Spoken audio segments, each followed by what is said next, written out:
Welcome to the All Jammed Up podcast presented to you by Music Never Stopped. Today is Monday, August 4th, and today in the podcast we have some fellows from the band Jammy Buffet. What are you doing, podcast for Lot?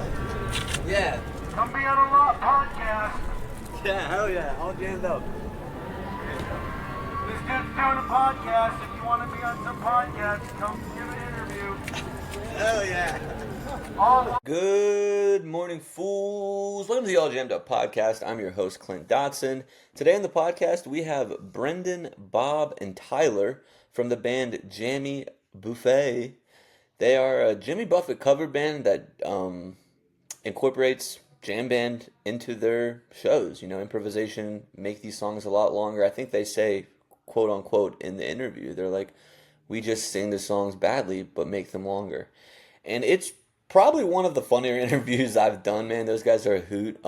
We talk about the parallels between like Deadheads and Parrot Heads, a lot of Lord of the Rings talk, and just getting rid of ourselves and, you know, really diving into art when we do it. So I think it's a great interview.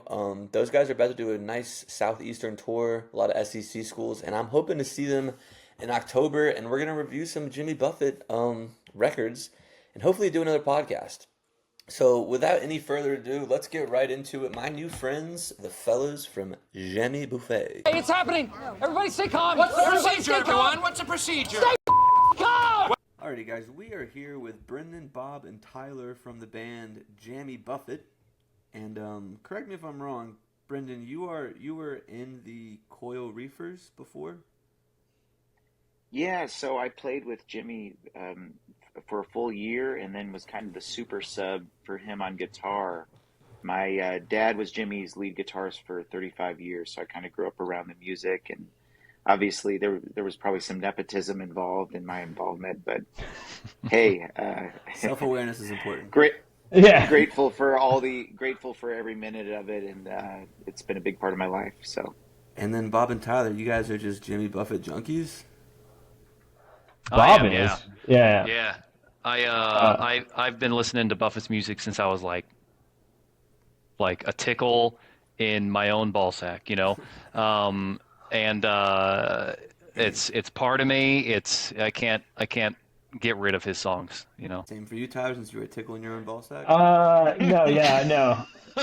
Man, I don't even want to touch that one. But no, I mean, I definitely like listened to it growing up, but I think this gig kind of opened my eyes to like the world of the music. I mean, really, I'm just a guy who's never met a gig he didn't like. So Okay. I got so I took, but then like throughout the course of this band, I've like through Bob and Brendan learned the stories of the songs, learned just like the folklore around it all, and it's really opened my eyes to like how interesting and complex the music and the stories behind it are. So I've become a bigger fan. Yeah, I was really excited for this interview because I've always, like, up until I was probably, like, I don't know, 22, I was just like, Jimmy Buffett is dad music. And then, like, I started listening to other music and then, like, some Jimmy Buffett stuff, and I was like, yeah, that stuff's good, but I never really got into it. And then I found your guys' Instagram, like, before I even started this podcast, and I was like, that's kind of a fun little thing they're doing. And then when we reached out, or Jay reached out about the podcast, I was like, that's fucking perfect. And my cousin's a huge Jimmy Buffett fan, so he's really excited I'm doing this. Oh, hell yeah. How old are you guys? What's your cousin's name? Maybe we know him. His name is Brandon Lowe. Brandon Lowe! We used to call him Beer Brandon out in the lot, you know? He He listens. loves beer. He does love beer. I know! Oh my god. So how old are you guys? Guess. 30. I'm 31. Okay. I was saying I'm 33. I'm 35. Okay. So I'm 29, so we're all kind of in like the similar.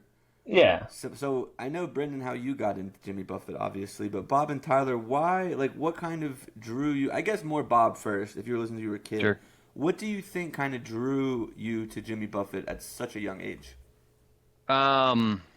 I mean, frankly, like it kind of had nothing to do with the music. Probably it just was on all the time around the house. My parents are big time Parrot Heads, you know, and they brought me to shows at a very young age. I think that the thing that like made him really stick with my life, stick with me for so long, especially as I got into writing my own music and, getting pretentious and whatever. Jimmy stayed around was when I was, I don't know how old I would have been, but it was like 2003, 2004 or something at Deer Creek in Noblesville where I grew up. Jimmy threw his wristband out to me, and like specifically to me. It wasn't just like throw it to the audience and I caught it. Like it was for that redheaded kid right there. Some dude caught it in front of me, and Jimmy went off mic and it was like, "Hey, you, hand that back to that boy behind you." And I still got it. I tell the story all the time because I never do it on camera. I could go get it right now. Actually, it's right here. Hold on. I never do this on camera. Oh, it's right here. No, I don't. I've only ever told this story on audio. You have it. You have it in an accordion folder? Yeah, I do. Yeah. What a dork. Yeah. Well, I never claimed to be not a dork.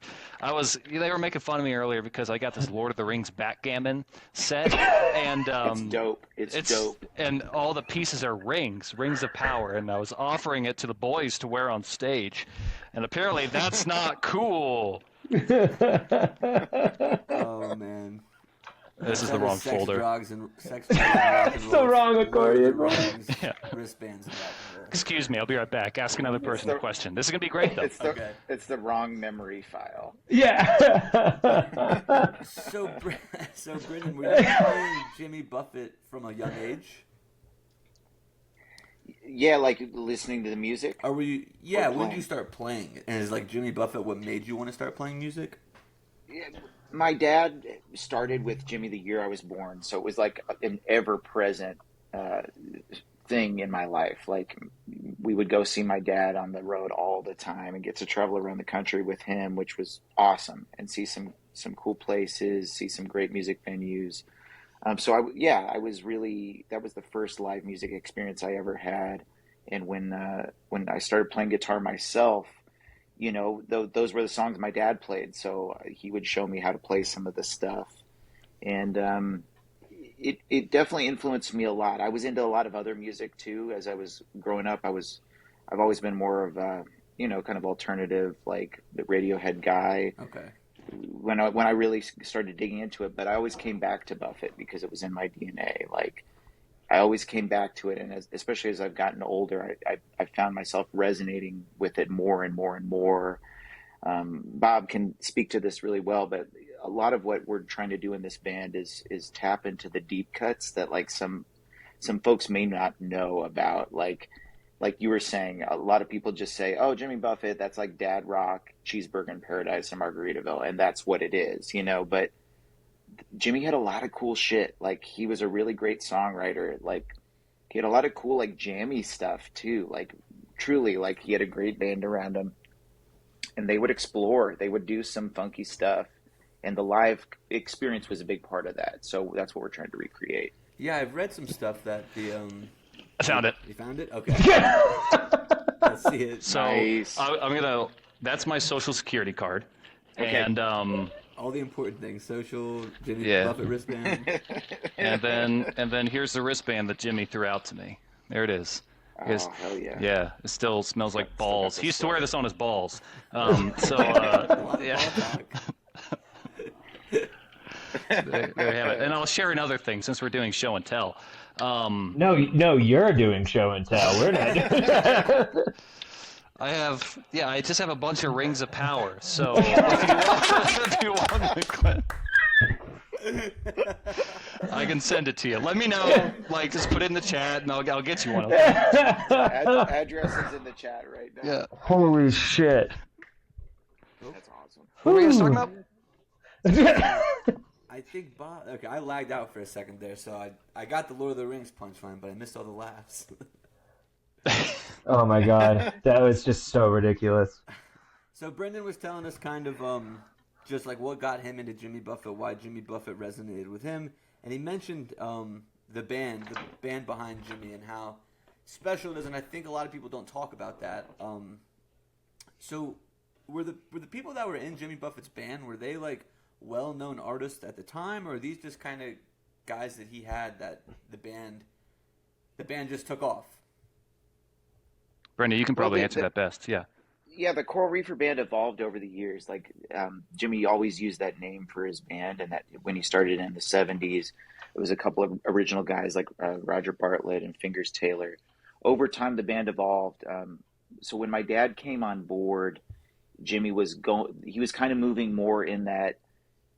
I don't want to be dismissive. More of a musical, more of like a chops direction. Like I think he was actively trying to do more fireworks on stage musically. So he hired a bunch of guys with kind of like jazz fusion backgrounds who could shred a decent amount.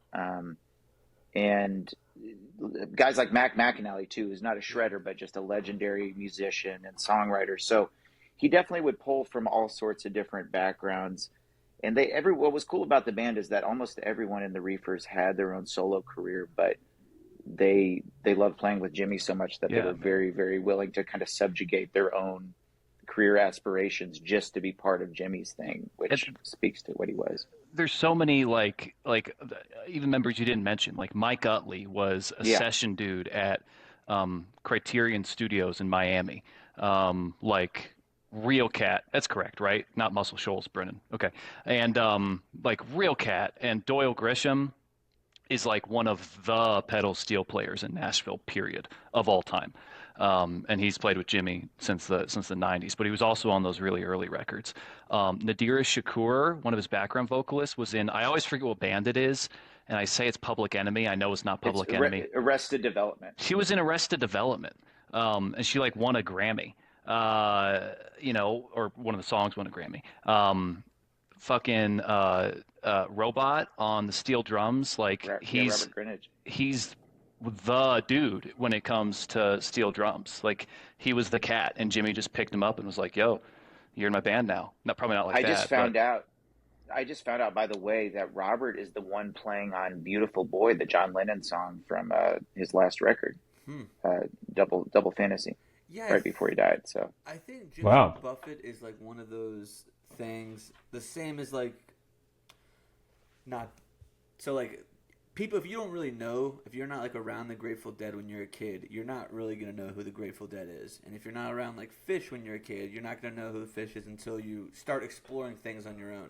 And I think the same is like, with the exception of, like we said, like Margaritaville, 5 O'Clock Somewhere, Cheeseburger in Paradise. If you only hear those songs when you go into like a beach bar or something. And I don't know that much about the deep cuts from Jimmy Buffett, except for one, but we'll talk about that later.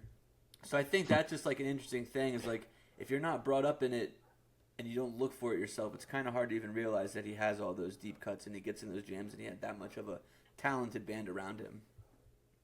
Well, that's like my experience with this project. Like I grew up like on the coast of Massachusetts, so like obviously Jimmy Buffett was played and we like heard it, but it wasn't like I didn't have that attachment that these guys did to it. Like I grew up listening to different music, but joining this band, I like kind of rediscovered it and like dived in, and I was, you see the multidimensionalness of it. Like obviously there are like the cheeseburger. I love how it's always Cheeseburger in Paradise, by the way. Like it's always the example of like, it's just like that song. But then there's, like Life is Like a Tire Swing and like a lot of stuff with A1A. Like there's all these really beautiful songs that I think people don't get the credit or the recognition. Yeah.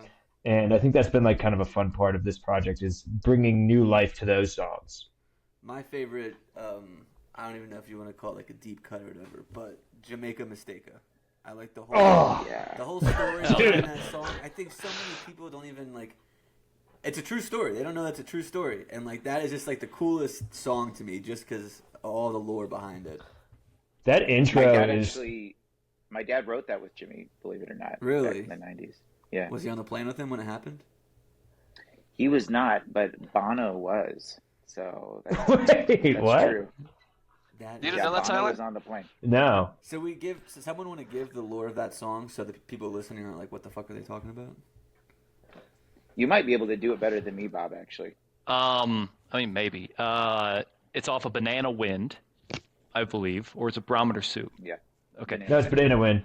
And the story is, Jimmy and Bono and I think their wives are flying to Jamaica in Jimmy's one of Jimmy's planes, I think it's seaplane, and they get mistaken for drug runners. So the Jamaican like forces start shooting at the plane as it's landing in the water, and the rest of the story is told in the song, but supposedly everybody's all really apologetic. And here's a really interesting piece: is that plane is on display and this is not an advertisement for Margaritaville, but none of this is an advertisement for Margaritaville. It's on display at Margaritaville, Orlando.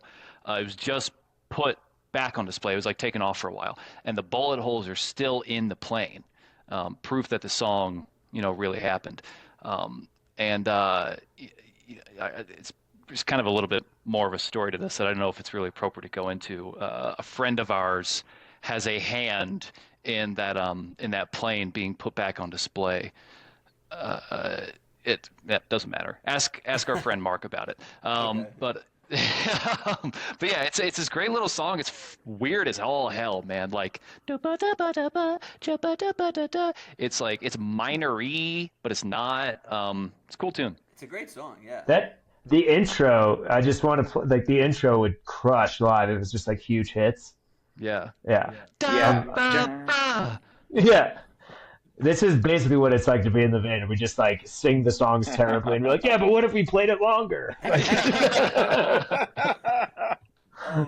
Before we get into, I want to stick on this song though. So, like there's like the couple Grateful Dead conspiracies, like Cornell 77 never happened, and like MK Ultra and all that. Are you guys... I'm still. What is the? Can you kind of explain a touch more? I just heard about this for the first time like a week or two ago. The Cornell one or the MK Ultra one? No, the Cornell. I think what it is like they say that the show was just like too good. It was like too good that it couldn't have happened live in a arena, and that they actually just recorded it and like made like crowd noises and then talking into it just to be like, this is the best show ever when it was actually studio. But yeah, I don't think that's real. But that's like what the conspiracy is. Isn't there another component that the CIA is involved in this? I think there is something about the CIA. I don't know that. Well, if you take any conspiracy theory, at some point the CIA gets involved. Has to be involved. Yeah. Yeah. Me and my buddy were supposed to do a Grateful Dead conspiracy podcast one time, and we went to a show before, and we just got way too drunk before and just ended up bullshitting for like an hour and didn't even touch the conspiracies. That's awesome. So hopefully, how many episodes do you get of a podcast about Grateful Dead conspiracy? Like, is that like a 6 series? Yeah, until one of you disappears. Exactly. But going off of that, I just read when I was doing my research that there's also a Jammy Buffett CIA conspiracy. Are you guys familiar with that? I recently heard about this. Okay. But maybe you can kind of tell the guys and remind me a little bit. I'm trying to remember the details of it. I just was seeing that, like, how all the songs about, like, wish I was a pirate and this and that he was actually, like, protected by the CIA, and he was, like, running drugs across, like, into, like, Jamaica and Central America, and that he was protected the whole time, and the music was all, like, a cover-up. So, I can't speak to that. I never saw any evidence. I'm not allowed to speak to that. Yeah. Brendan, why are you sweating? But I will tell you this: back in the '70s, he was hanging out with some crazy people, and he was friends with Hunter S. Thompson, and a lot of these guys who definitely dabbled in some wild shit. And I don't think Jimmy was personally involved in any like deep conspiracy, but he definitely knew people who were running drugs and was hanging with people who were into some wild shit that probably a lot of his fans don't know about. You could just get away with so much more back then too. Like, even as a famous guy, no one's taking pictures of you with their phone all the time. Like, And Key West was like a pirate town, like truly. Like, Key West wasn't commercialized until pretty recently, actually. So like, back in the '70s, I mean, it might as well have been like a not a third world country because it was nice, but in terms of the law reaching Key West, they kind of did their own thing down there. What's the story you were telling me about the song Landfall? It's like there's a reference in it to like the fire chief who stole all the money. Bumfardo. Bumfardo is I don't know if I'm going to tell the story correctly. And there's going to be mega fans watching who are like, that's not how, but yeah, fire chief who like embezzled a bunch of money from the city of Key West and then disappeared. And for like a couple of years after the fact, people in Key West were going around wearing this shirt saying, "Where is Bumfardo?" And that's just like a slice of the crazy shit that Yeah, was and and so, continues to go on. Like, the song Last Mango in Paris? You may not know the story, Tyler. It's about Captain Tony, the owner of Captain Tony's Saloon. He's a bar owner. Okay. In the 80s, he ran for and won mayor of Key West. I love that. And Jimmy Buffett wrote a song about it? He wrote the song isn't really about that. The song is like this kind of existential. I don't know. It's cool. It's a really cool song. It's cool. But that's like even to the point where it's like there's just these like one-liners dropped in songs where you're like, what does that even mean? And it's its whole narrative, like it's just like there's these hidden gems throughout the songs that you're like, what does that line mean? And then it's like, a 45-minute story about, it's cool. I think it speaks to the appeal, some of the appeal of like deep Jimmy fandom, and similarly with the Dead, there's deep lore to a lot of this stuff, and it makes being a super fan of a group like that a lot more fun when there's like all this rich history that you can tap into. So every time you listen to a song or listen to a live set from back in the day, there's context around what was going on. I've always said as a songwriter that one of the best things you can do for your own discography is partake in world building. And I think every great artist is, speaking of Lord of the Rings, is world building. And I mean that though. I mean, think of Bowie. Agree, He created these like really powerful characters. In contemporary music, Taylor Swift like has created a world of Fleet Foxes is another good example. Exactly. Yeah. And Jimmy does that phenomenally, man. Like Margaritaville isn't the name of the world, but there's a particular world that when you're a fan of Jimmy's music and you really dig into it, you can live inside of it. And then you can go to the show and everybody else that's at the show gets it and you can like experience it. It's almost like cosplay. Are you guys familiar with the Gamehenge stuff from Fish? I am aware of Gamehenge, yeah. I'm not like a big Fish fan, but like all my friends are big Fish fans, so like through osmosis, I've like learned all about it. Do you guys know about Gamehenge? I don't. Talking about creating a world, like Trey Anastasio, the guitar player for Fish, he wrote a thesis when he was in college called Gamehenge, and it's like this imaginary land, and there's like characters and stuff, and it's like legit a whole like fantasy land that he's made.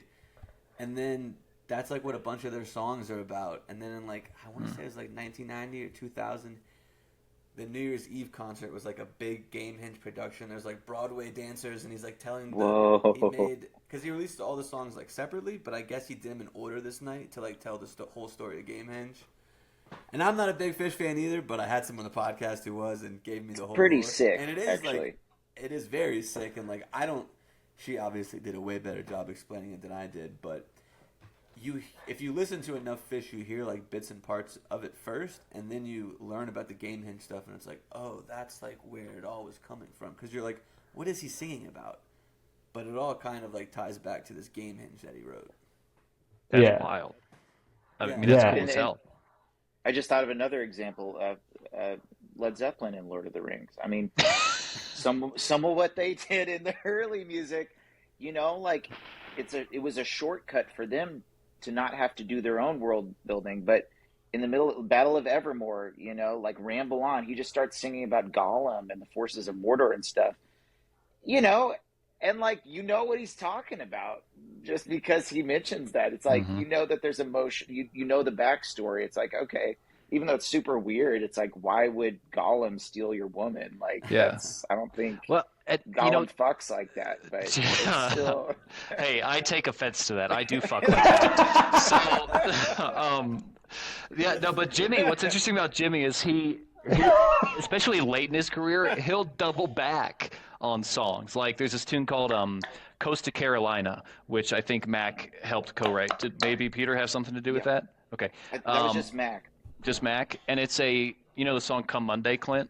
Of course, of course. Yeah, I mean, big song, beautiful song too, like a master class in songwriting. I think Come Monday, Costa Carolina is a sequel to that song, and you can go online and hear Mac talk about this. But just the fact that they're writing sequels to songs 30 years later, and it's a beautiful song. Like Costa Carolina is gorgeous. I like Jimmy's version. Go listen to Mac's version. His is really good. Okay.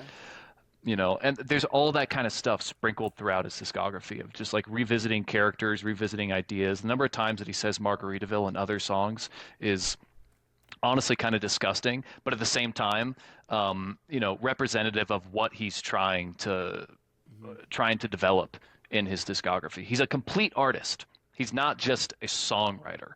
He's like a prose. He's like an author. Yeah, it's interesting to like I said, I don't really know that many people that are super into Jimmy Buffett, which again, I'm from like the Virginia Beach area, so I feel like there should be a lot of people there. But anyways, just like hearing the whole lore and backstory and how much you guys admire and respect Jimmy Buffett, I think answers my first question: why did you start a Jimmy Buffett band? Yeah. And why did you so? Obviously, I get why Jimmy Buffett, but then adding the jam band aspect into it, how did that come about? Yeah, so it started as a joke. It's I'm a singer songwriter who moved to Boulder, Colorado in 2017, and I used to go around town and hang around these jam band kids, and I didn't really get it. And the only thing that I kind of had to talk to them about was I like Jimmy Buffett, and how badly I want to start a Jimmy Buffett band and call it Jammy Buffett, pause for laughter. And that is literally where the idea came from. And then after he died, I put together, neither of these guys are part of the show, some other, Andrew Cooney, our bassist, was at that show. I put together a tribute concert. It's sold out, easy. And on top of that, it was like a really emotional experience for me, as well as I think for the audience.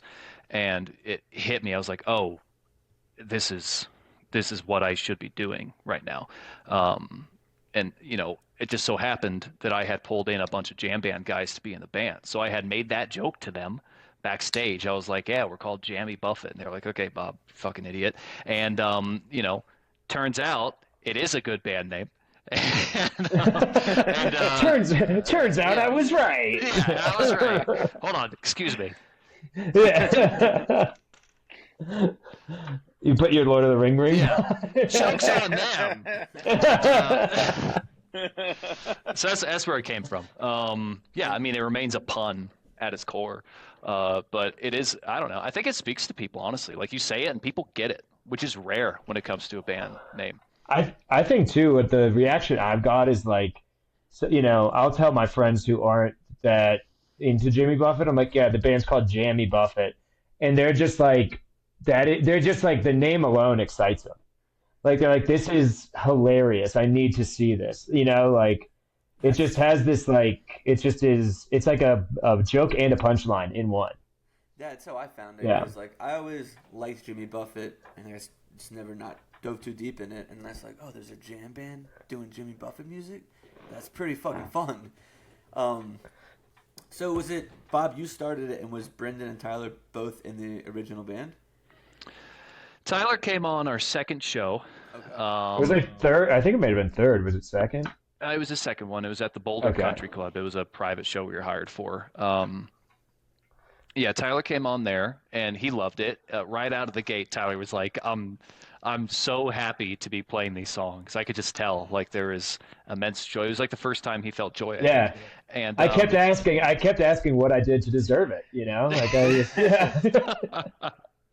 And Brendan and I, Brendan, I'll let you tell the story.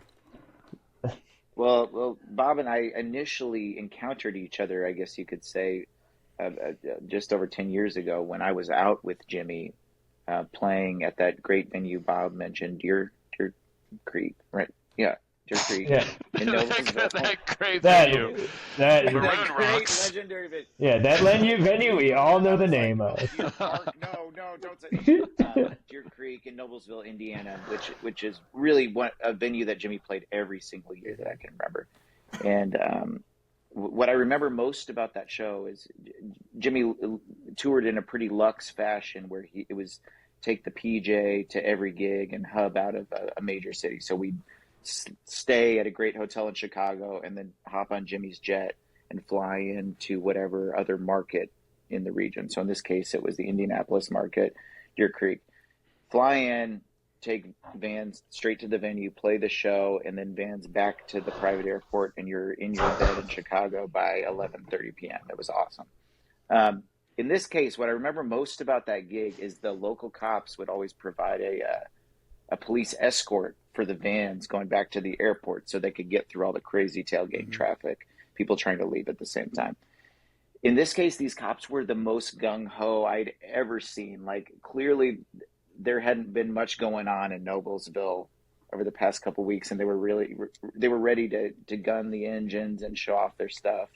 So we're going down this like little country road. No one's on it. Like, we got out of the immediate traffic and there was just nothing around us. But these guys are, 120 past us, sirens blasting for no reason. Meanwhile, Bob was in attendance at that show, I later found out. And if he would have looked out his right window, he would have seen me on the side of, County Road, whatever number that is, in handcuffs, about to be also receiving my own police escort. So that's when we spiritually connected. Yeah. And then we actually connected. Why were you arrested? We're just gonna skip over that part. Yeah, we're definitely going to skip over that part. Okay. I'm just picturing like Peter like grabbing Brendan, being like, "See, you could end up like that guy if you don't." Yeah. No, here's why I was arrested, man, is that I put this on and That was too powerful. it was fucking those cops were Sauron's, whatever they're called. So what are they called? The riders, the Black Riders? The Ring Wraiths. Yeah, good. Anyway, so Bob was so high that he I was hallucinating. I'm actually still in hallucination. That's not even Bob's house. a piece of metal and started waving it around and saying, "I'm Frodo back."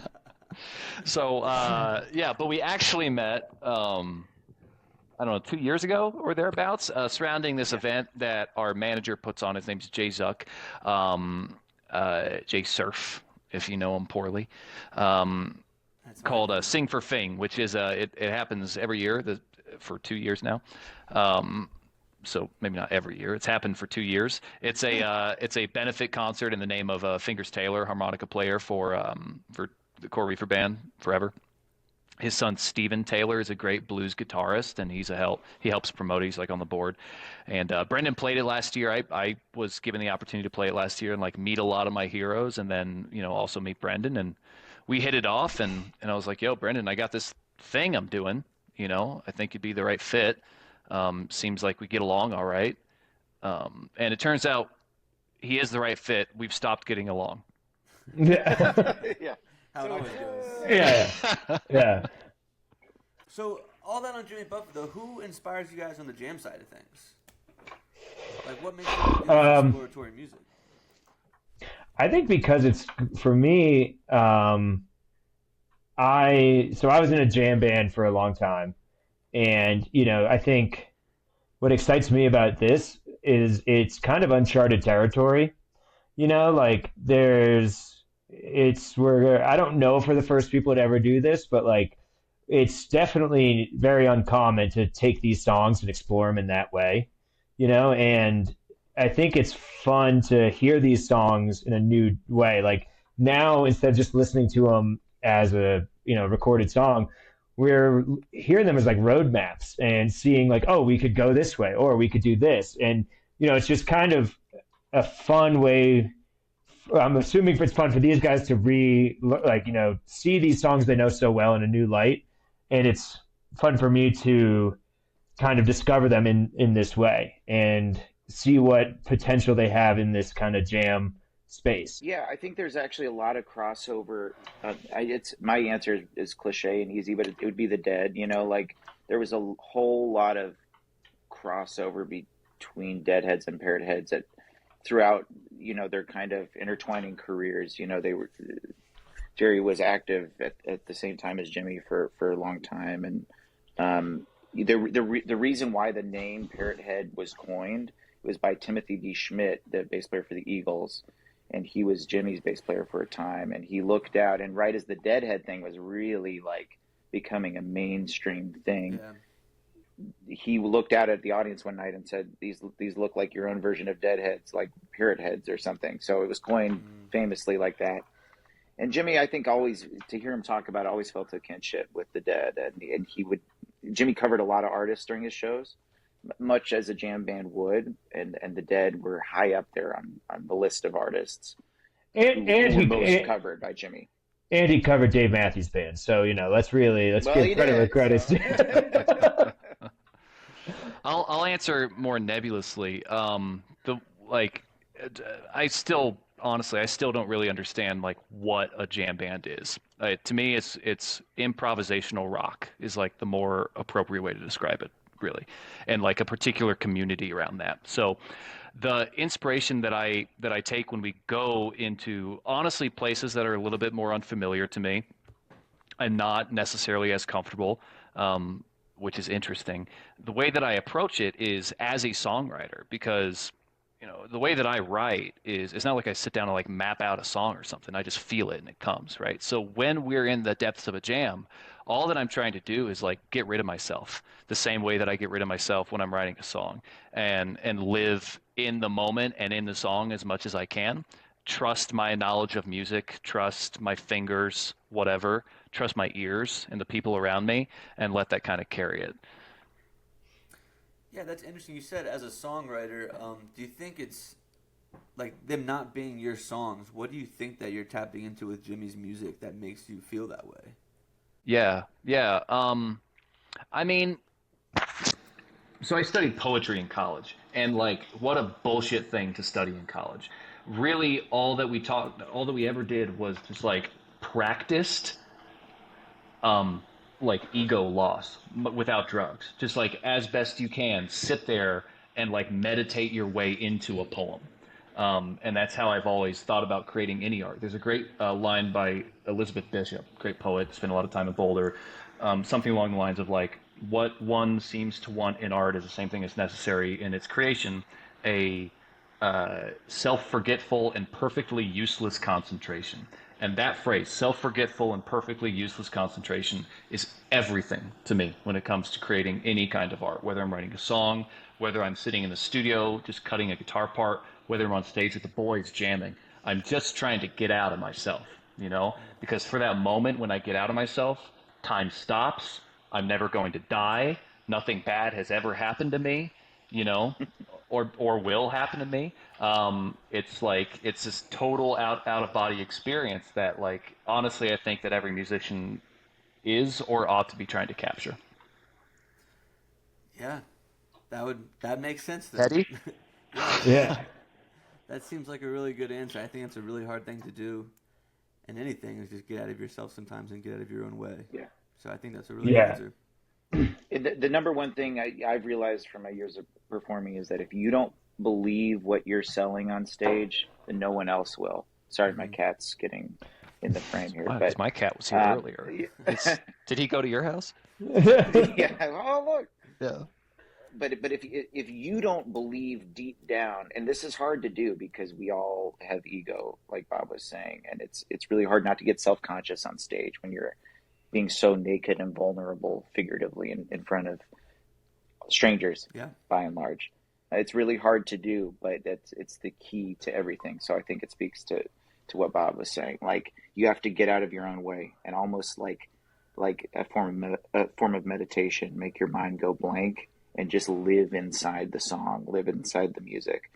Maybe that's easier with someone else's material in some ways. I don't know. It's an interesting question. I've thought about that a lot. Like, I've played a lot of covers over the years, and there's a certain freedom that comes with digging into someone else's material because maybe you've allowed them to do a lot of the work for you in terms of being vulnerable and creating a world, going back to that, that you can step inside of.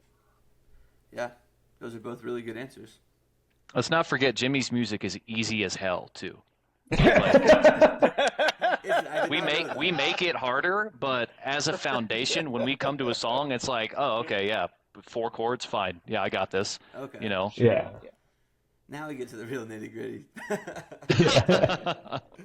So I know that you guys cover like Althea and Scarlet Begonias. I know that Jammy Buffett did Scarlet Begonias. Did he do Althea as well? No. He never did Althea. Okay, so you did, guys do some independent covers that aren't Jammy Buffett songs.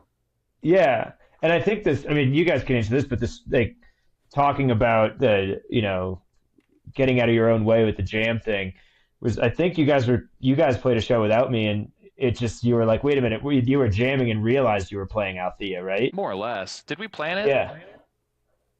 I think we talked about it, but we didn't really know how we were going to do it. We said, Right. I think it might work in this song, and then we kind of just went from there. But that happens all the time, and that I think comes from, if you look over Tyler's left shoulder, his band 10th Mountain Division. You guys, I saw you guys a couple times would play tricks where you move into different songs, and whether those were planned or otherwise, I don't know. But we find ourselves doing that because there's so much shared music in the canon. One of the best ones, it's on our Live in Nashville record. In my opinion, one of the best ones is we're doing a Jimmy song, Woman Going Crazy on Caroline Street. Tyler and Cooney's a bassist, going double time. Roger Bartlett, who's the original Coral Reefer lead guitarist, is playing with us that night. He does some little lick that just like barely sounds like Already Gone. And something clicked, and I turned to Cooney and I start singing Already Gone, and I got the nod, and suddenly we're in it, man. We're doing the Eagles out of nowhere. And that was 100% unplanned, That was, yeah, I mean, Cooney, the bass player, he and I have been playing together for like 8 years or something. And drum and bass, there's like a really good connection. So a lot of times we'll be playing and we just are like playing chords and we look at each other and we're like, what song is this? And we're like trying to figure, and then like he'll be like, oh wait, it's this song. And we have a very similar musical catalog in our head where we just like, we'll be like, oh, we're kind of close to this 90s R&B song, and then all of a sudden just like go into that for a few seconds. So it's fun, Yeah, that like on stage stuff. Yeah, and it's like kind of a fun game where like we're both like, what is this? Like it's something, and then we'll be like, oh, it's Pony by Genuine. And then Yes. I'm still waiting for that to come out at a Jammy show. God, I think that would be a real polarizing moment. I don't know, man. I think that we really hit our polarizing peak when we did that Dave Matthews cover. Can I just Jimmy say, Buffett cover band doing a Dave Matthews song is like, to some people, the fucking definition of torture. yeah. Yeah, I think some people wouldn't like that. What song do you guys cover? Tripping Billies. I don't even know if I know that one. Oh, Because of Tripping buddy. Billy. Yeah, it's like the Dave Matthews. Yeah. I think you just sang every Dave Matthews song. Yeah. I know. Well, it's funny. Like I'm a huge Dave Matthews fan, and Cooney is as well. And we've always wanted to cover Dave Matthews. Like at sound check, we just like when I'm doing the snare, we play Ants Marching. When I'm doing the hi hat, it's the number 40. Like we just like do this.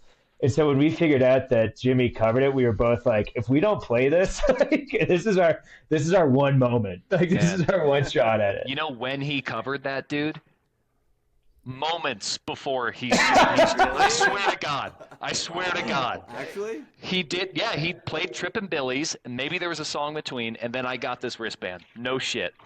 And it was awful. It was a bad cover, dude. It was not good.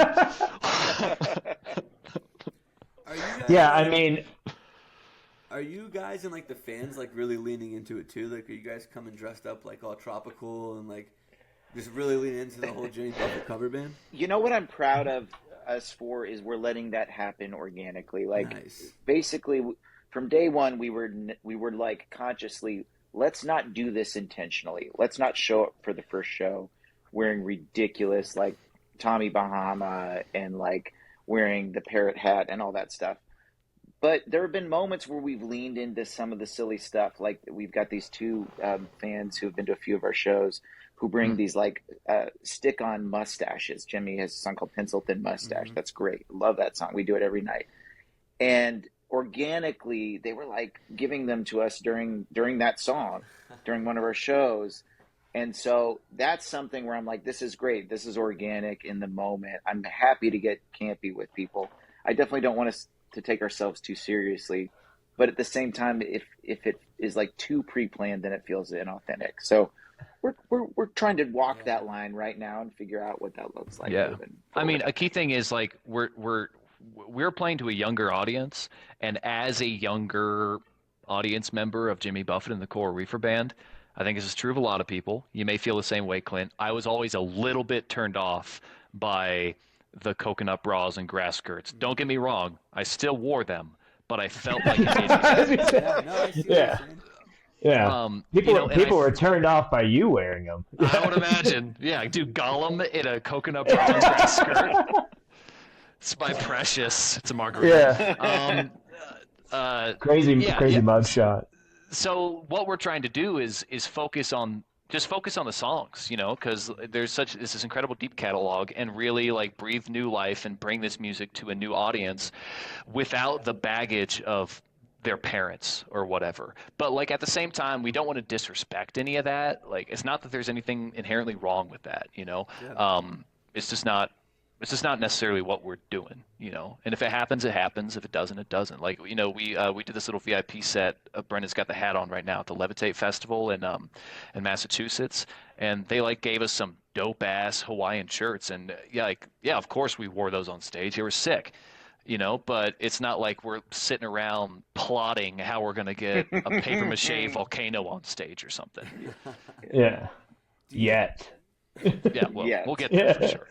Do you plan to keep evolving the band into like a more, like, do you want to keep it as much Jimmy Buffett focused as? Do you guys plan to evolve and go into different like genres of music, or even maybe different bands?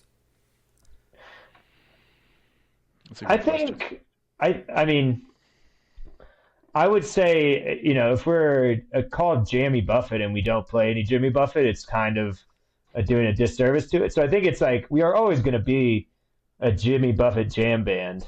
But I think with that, like, you know, the jam part has that freedom and independence where like we don't have those boundaries. So like if we think something is, I mean, you know, to a degree, it's like if we think something's going to work and is going to be fun, like we'd rather do that than like, you know, think about it in like the whole ecosystem of Jimmy Buffett. It's like, no, if this song sounds cool going into this one, let's do it. You know, like we're always going to try shit. Like I know that about that's why I love all these guys. It's like everyone's a really curious listener. Everyone is a music nerd at the end of the day, and we listen to a lot of different music ourselves. So we're always going to be trying stuff and finding ways to sneak in our little like pet favorite songs into these sets. But we're going to let the audience tell us what they want. You know, that's a really important key to performing too, is like really paying attention to because audiences will tell you what they like and what they don't like. Yeah. Jimmy is always going to be the core of what we do, but sure, I mean, we wouldn't be ourselves if we didn't try to sneak some other stuff in there. Maybe even at some point down the road, try to come up with maybe some original jams. We'll see. But I think we're open and we're going to listen to what our fans tell us. Yeah, like one of the things that I guess, was it like one of the last things Jimmy was saying to his band, that was the keep the party going? Yeah. You know, was that right? Am I right in that? Yeah, absolutely. Right. Yeah. So it's like, I think that's a framework where it's like whatever kind of keeps the energy up and that the spirit of the fun party alive, like we're going to do it. Like, you know, Nantucket, when we did like 2 nights at the Chicken Box, it was like sometimes I forgot what song we even started playing. We were just like going off and like, you know, at one point we went into Wolfpack for like 8 bars. Like, it's just like, we're kind of going all over and like kind of trying to find the outer limit, not setting it preemptively. Yeah. Yeah. To that point, the keep the party going thing, you'll hear this a ton about if you go visit any like Parrot Head Facebooks, like everybody's all about keep the party going. And there's something that's really powerful about that statement, especially if it's attributed as the last words of somebody. I don't know if it really was, but people think that it is. Um, to me, it doesn't mean like be stuck in a particular way of doing things. You can develop the party. Like, the party can change. New people can show up, you know? Um, and that's what we're really trying to do is it's not that we're trying to just repeat the past or whatever. Like there's a tradition in this music. There's a tradition in this fandom, and we want to not just respect it, but move it forward in the same way that like a band like Dead and Company has moved forward the tradition of the Grateful Dead's music. Hell yeah, man. I know you guys just finished up a Northeast tour, right? Yes, sir. Yeah. Do you guys have another tour coming soon? Yeah. We just announced our Southeast tour. High Noon presents Jammy Buffet. We are Jammy Buffet, technically. Yeah. All across it doesn't matter. All across you can call us whatever you want. Jammy It Up My Ass is another name for us. All across, that's my side project, my bad. All across a bunch of SEC towns in the Southeast. So I should have it pulled up in front of me. We're kicking it off at the Vogue in Indianapolis. Are you guys coming to Asheville? We're not coming to Asheville. Not yet. I love Asheville. I've done like Asheville Music Hall and the Gray Eagle, two of my favorite spots. Yeah. Yeah, get down here, man. I'd love to. I'd love you to. guys. Set it up. We're working on stuff, absolutely. Especially 2026 is going to be a big year for us, and we will be coming through that area 100%. Yeah. Some big dates are Georgia Theater in Athens, Georgia, which is kind of around your neck of the woods. What's that got to be, like a 4-6 hour drive thereabouts? Yeah, not too far. Yeah. We're going to be in like Baton Rouge, back in Nashville, Oxford, Mississippi. Yeah. Columbia, Missouri. Lexington, Yeah. Kentucky. A lot of college towns. We're trying to reach the youth. Yeah. Yeah. That's exciting. Let's see. I think that's pretty much all my questions, guys. I appreciate you coming on and teaching me a lot about Jimmy Buffett. I got some research to do. I guess that is one question. For someone like me, and I feel like a lot of my listeners may not listen to a whole bunch of Jimmy Buffett, just the classics, where kind of would you point people to begin giving Jimmy a listen on the deeper cuts? Tyler probably has the most honest answer to that. What's that one? It's like Boats, Bars, and Ballads. Oh, the greatest hits box set. Honestly, great place to start. like no, but for real, like songs. Yeah. Yeah, it's like you get that. Boats, beaches, bars, ballads, and bullshit. It's something like that. Okay. But yeah, it's that one has been kind of my education because it kind of gives you the crash course on all the different styles you do, or all the different like kind of avenues his songs take. And then A1A, of course, is like a classic. The one everyone talks about is the Yellow album. So what the box set they're talking about does is it takes some of those songs, but it just digs a whole lot deeper. And there's a lot of really cool songs on that people may not have heard. And hey, you could even go on Spotify or Apple Music and check out a couple of our live albums. There you go. Okay. And we dig into a couple of those deep cuts as well. So you might find something you like. If somebody wants to like get advice from like a super fucking Buffett nerd, on where this isn't where to start, but this is like where you should go, is the album Flora Days, mid 80s. I think that it is some of his most brilliant work, period. But you kind of got to buy into it, I think, before you get there. I think if you start out there, you're going to be like, what the fuck is this? But if you get there, then it's great. Okay, well, I'm going to do some digging into both of those. And then when you guys come to Asheville, we'll do this interview again and do some recaps of them. Yeah, when we Sounds come gonna to Buffett. Sounds good. here's the thing: when we come to Man, I like Jimmy Buffett. when we come to Asheville, you'll write the set list. How's that? There you go. Deal. Hell yeah. All right. Yeah, Well, cool, man. cheeseburger in paradise 8 times. Yeah. Ones you make a mistake of. Oh, you got it. That's a deal. Now we're talking. You just got jammed. Alrighty, guys, welcome back. I hope you guys enjoyed that interview, had a few laughs. Those guys are a fucking riot, man. Most Lord of the Rings talk has been on the podcast for sure. Hopefully the most ever. I'm not a big Lord of the Rings guy. Don't really know why. I just never really got into it. Fantasy's not my thing, I guess. But yeah, man, that was a great interview. I had a lot of fun with those guys. A lot of really fun things coming up. We have Lori from Drifter Merch coming on Thursday. She does Drifter Fest in Charleston. Big Something and Kanika Moore, I believe, are playing there. And she has her own line of merch. You might have seen her on Lot here or there. But that's a pretty good interview as well. And then I'm working on a lot of fun things coming up too. Some repeat guests in the podcast, some new guests in the podcast, but I think we're going to have a pretty good month here. So yeah, guys, have a great week, and we'll see you again on Thursday. And remember, wherever you are right now is exactly where you're supposed to be. Come along, have a drink with me. We can talk about the world and how the world is turned so slow.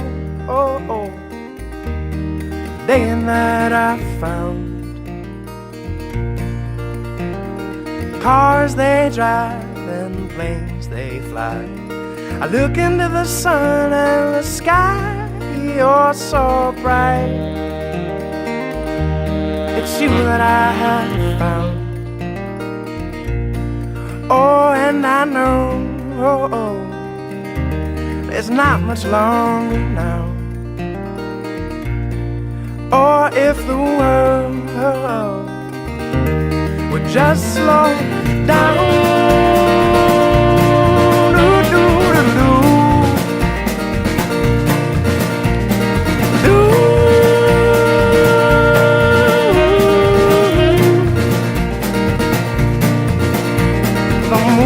The stars, they sail across the sky, and I could watch you dance all through the night.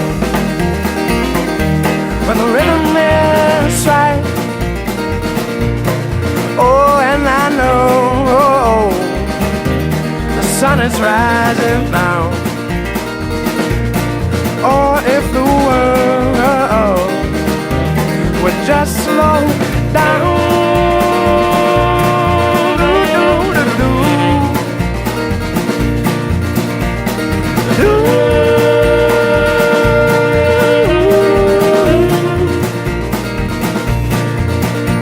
So you move with me and I'll move with you, and I could spend the rest of my life by your side. It's you that I have found. Oh, and I know not much longer now. Or if the world would just slow down.